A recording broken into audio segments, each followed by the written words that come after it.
The truck's engine thrummed beneath me, the faded cloth seat scraping my thighs as I pressed myself against the door, staring out at the blurred night. Amir's breath came in short, uneven bursts, his hands steady on my shoulders, drawing me closer until the air between us crackled, the tinted windows smearing the outside into shadows. A faint flicker beyond the glass, a passerby, maybe, or a trick of the dark, sent a thrill twisting through me. Someone could spot us, and that only made the heat flare sharper. I'd stormed out of the house minutes before, the screen door banging shut behind me, the crisp evening air stinging my flushed face as I stood trembling, clutching my scarf. My husband's voice still grated in my mind.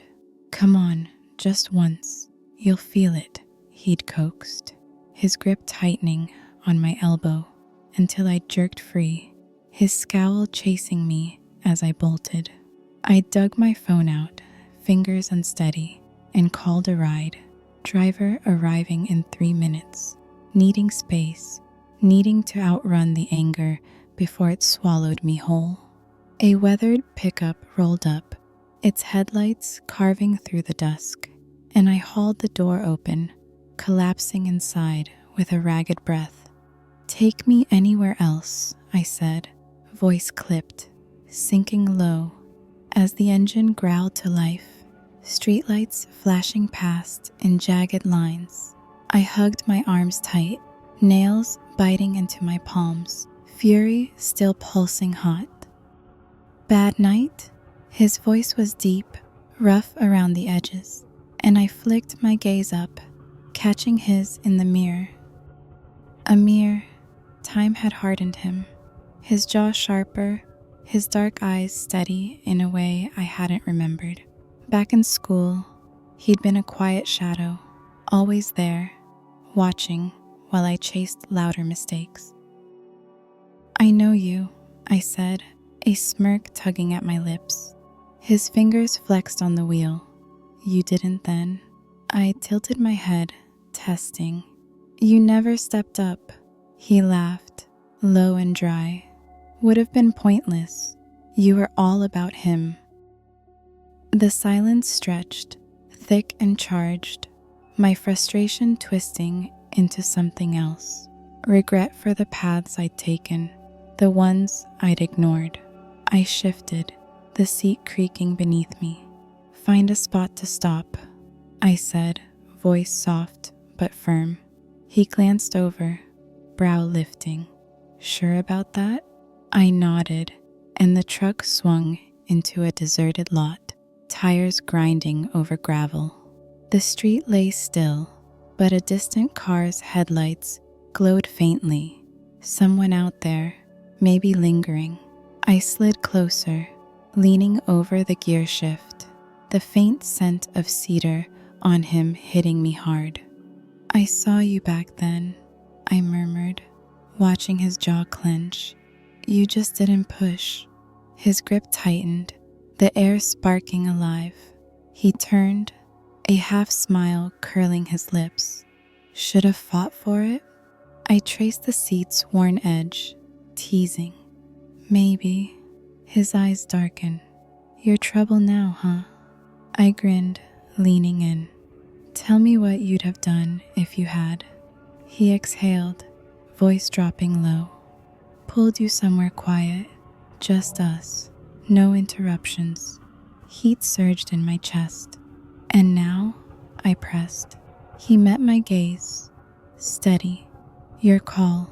The truck slowed as I pointed to the shadows. "Pull over." His hands flexed. "Say it nice." I smirked. "Please." The engine cut, the lot silent, but for a faint hum, someone nearby, maybe watching. I didn't pause, swinging a leg over to straddle him, his warmth bleeding through my clothes as my knees sank into the seat. The windows dimmed the night, but a stray street lamp beam grazed the dash, hinting at risk. Amir's breath caught, a rough sound rumbling in his throat, his hands hovering at my hips, waiting. I leaned in, lips brushing his ear. You wanted this back then, didn't you? His fingers settled, firm now. Yeah, he rasped. Still do. That broke it. I kissed him, slow and deliberate, feeling his restraint crack as his hands yanked me closer. The space between us gone. The front seat felt too tight, too exposed. Back, I muttered, pulling away just enough to catch his eye. He nodded, a hungry edge to his grin, and I slid off, slipping into the rear, the worn fabric cool against my back. He followed fast, moved over me, his presence surrounding me as his hands found my thighs, pulling me closer beneath him. I tugged at his jacket, fingers brushing the taut lines beneath, his lips finding my neck, rough and urgent. The truck shifted slightly with our weight, a reminder of the thin line between us and the world outside. Like this? He murmured against my skin, voice husky. I smirked, breathless. Keep going. The windows fogged, the air thickening with heat, gasps blending into the quiet.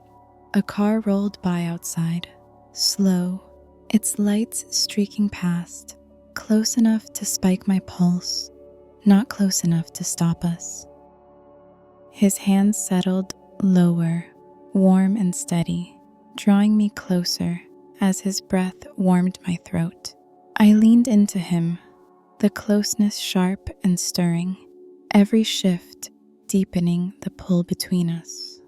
Been waiting for this, he murmured, his voice rough, and I felt it, the weight of years unspoken settling in the air.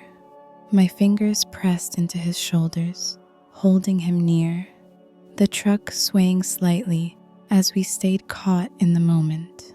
The risk, the faint hum of a distant engine, the chance of shadows watching, only heightened the thrill. A quiet surge building inside me. He exhaled, a soft sound escaping him, his frame easing against mine, our breaths blending in the stillness. The backseat swallowed us, shadows wrapping tight around the moment as his hands roamed, tracing heat across my skin. I leaned into him, the air heavy with unspoken need, a quiet thrill simmering beneath every touch, every shift, until the tension broke in a wave that left me breathless, the night outside fading to a distant hum. We stilled, breath slowing, the air thick with the echo of what we'd done. Amir leaned back, a faint, crooked smile breaking through as he ran a hand over his jaw, his eyes catching mine in the dim light. Guess that's one way to end a night, he said, voice rough but light, and I laughed softly, tugging my scarf back into place, the weight of my anger, of everything, slipping somewhere I couldn't reach. Outside, the lot stayed quiet, the distant cars glow, a faint pulse against the dark, and I wondered, not about going back, but about how far this road might stretch if I let it. What do you think about this story? Did it pull you in, catch you off guard, maybe stir something up? What's your take? How would you feel stepping into her shoes, or his? Did it leave you wondering what happens next? I want to hear it all, so please leave your thoughts in the comments below. I'll definitely read every single one, and I can't wait to see what you think. If you enjoyed this video, don't forget to hit that like button and subscribe if you haven't yet. It helps more than you know and keeps me motivated to bring you new stories every day. Thanks for watching.